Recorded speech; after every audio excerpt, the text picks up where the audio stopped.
get her wrist free from the handcuffs, and the handcuffs were put on properly. She was able to reach up.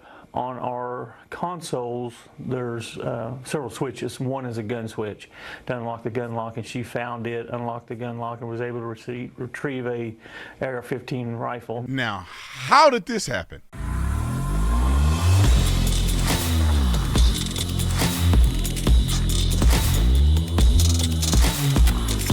This video is brought to you by Food for the Poor. Food for the Poor, we're having a drive to support the refugees in Ukraine, not the government. I want that to be very clear. Not the government, but the young people who and families who have been displaced, because the men had to stay and the women had to leave. And I think y'all remember that trans tried to leave and they said, nah, you better back that Trans Am up.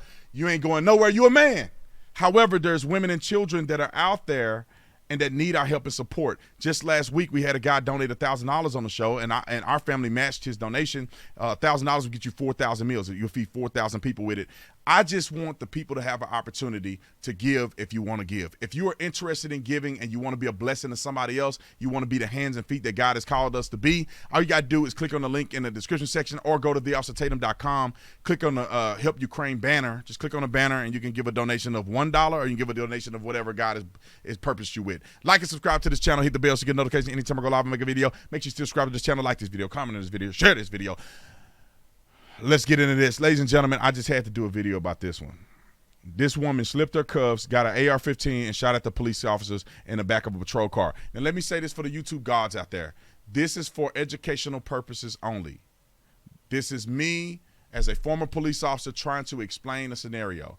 We are going to blur out any violent confrontations.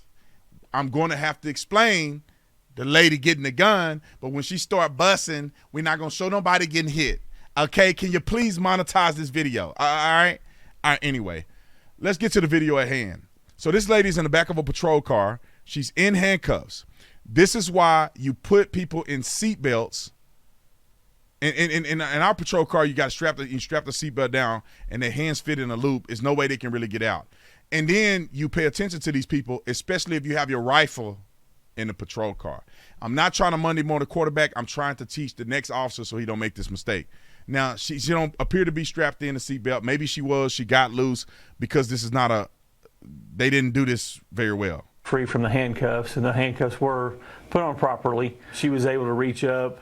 On our consoles, there's several switches. One is a gun switch to unlock the gun lock, and she found it, unlocked the gun lock, and was able to. Now, when she says she was able to get free from her cuffs are still on. When you're a police officer, you got to understand some people are incredibly flexible. And when they're very flexible, they can somehow loop their handcuffs down through their thighs, right around their ankles, and they can pull it up to the front. Okay?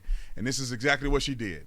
And there are switches and buttons that are on the dash there that got the rifle that you push the right ones, it'll unleash or unlatch the rifle. And somehow she must have had some experience because she loaded the rifle.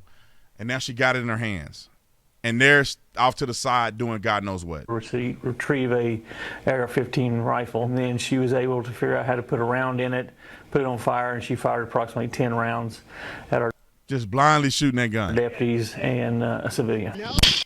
And so I'm not going to show the part where somebody get hit, but I guess a deputy, somebody got struck. I'm not going to show it, YouTube. I'm not going to show it. But I want to play this video because it's incredibly bizarre. This is a rare case scenario, but I think that people can learn from this. Listen, you got to take every arrest seriously. You can't just halfway do it and think because she a woman, she ain't going to do nothing. You need to put them in the back of the car, strap the seatbelt down. That's what we should do. We put the seatbelt over them, and they're stuck back in the seat, and they can't move their arms. And if they do, they got to do a lot of moving. The car start moving, you can see it. When you're dealing with it, you got to keep an eye on your prisoners, especially when you have an AR-15 in your patrol vehicle. That's all. That's all, folks. I just thought I'd throw that out there. I want to show this video. It was going viral. I love you guys. Appreciate you. I'll see you on the next one. I'm out.